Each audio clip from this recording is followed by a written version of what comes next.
Bismillahirrahmanirrahim. Assalamualaikum warahmatullahi wabarakatuh.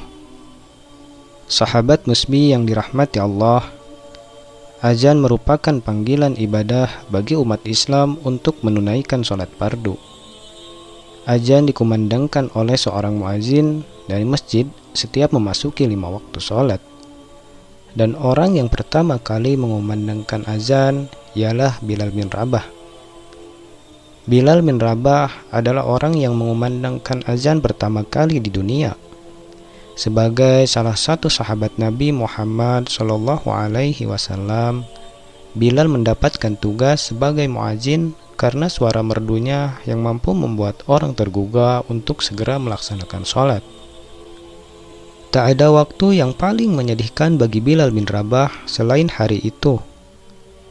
Bukan saat dia dicambuki oleh majikannya yaitu Umayyah bin Khalaf hingga punggungnya hancur, ataupun bukan pula ketika dia dibakar teriknya gurun dan ditimpa batu besar, atau saat lehernya diikat dan diarak keliling Makkah bagaikan hewan.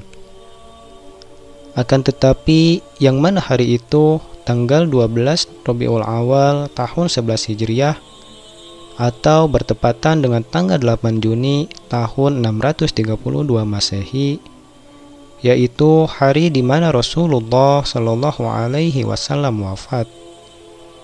Bilal merasa kehilangan semuanya, kehilangan sosok seorang nabi, pemimpin umat, pembebas, dan sahabat terbaiknya. Semasa Rasulullah Shallallahu Alaihi Wasallam masih hidup, setiap hari Bilal mengumandangkan azan. Suaranya merdu mengalun di atas langit Madinah, seakan mengetuk setiap pintu rumah, mengajak orang untuk sujud bersama menghadap Robnya. Namun, hanya 3 hari Bilal sanggup mengumandangkan azan setelah Rasulullah Shallallahu Alaihi Wasallam wafat. Bilal selalu berhenti pada kalimat Asyhadu anna Muhammadar Rasulullah. Betapa sedihnya Bilal saat mengucapkan kalimat itu. Aku bersaksi bahwa Muhammad adalah utusan Allah. Dia selalu menangis terseduh-seduh sebelum bisa menyelesaikan azan. Bilal kemudian menghadap Khalifah Abu Bakar As-Siddiq. Dia meminta izin untuk tidak lagi mengumandangkan azan.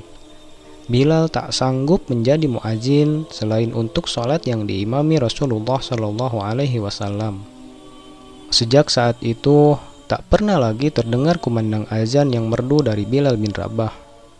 Saat umat Islam hendak merebut Syam, Bilal meminta izin Khalifah Umar bin Khattab untuk ikut dalam rombongan pasukan Muslim. Dengan berat hati, Umar pun mengizinkan Bilal berangkat. Dalam buku para sahabat Nabi yang ditulis Dr. Abdul Hamid As-Sohaibani dan diterbitkan penerbit Darul Haq, disebutkan suatu ketika Khalifah Umar mengunjungi Syam. Di sana dia bertemu Bilal kembali.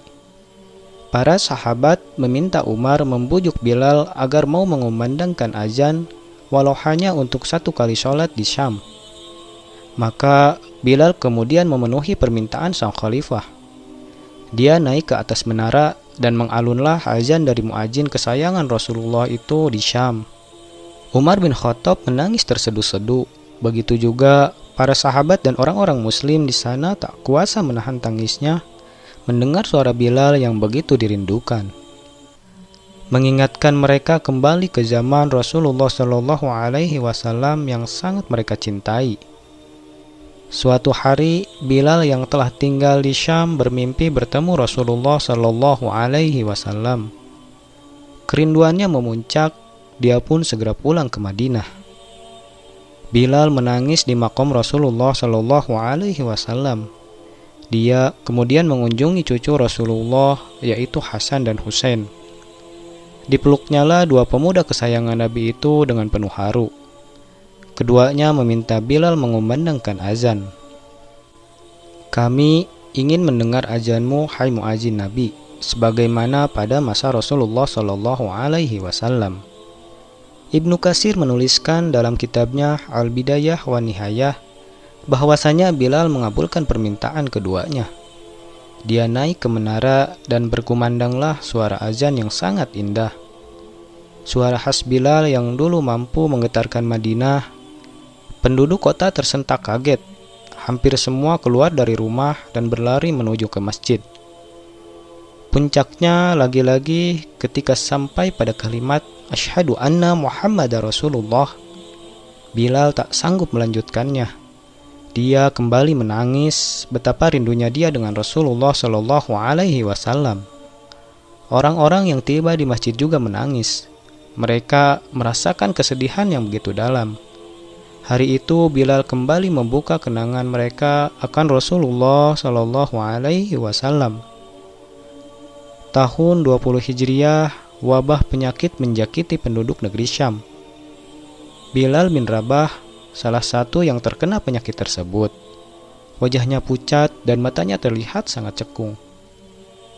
Saat kematiannya sudah dekat, Bilal berbisik kepada istrinya, "Besok kita akan bertemu dengan orang-orang yang kita cintai, Rasulullah Shallallahu Alaihi Wasallam dan golongan orang-orang yang bersamanya." Bilal menyambut kematiannya dengan kepasrahan dan kebahagiaan akan bertemu dengan Rasulullah Shallallahu Alaihi Wasallam. Budak yang dulu dimerdekakan oleh Islam, muazin pertama dalam Islam, sahabat yang mulia. Dialah pria yang disebut Rasulullah Shallallahu Alaihi Wasallam telah terdengar suara langkah sandalnya di surga. Wallahu alam bissawab.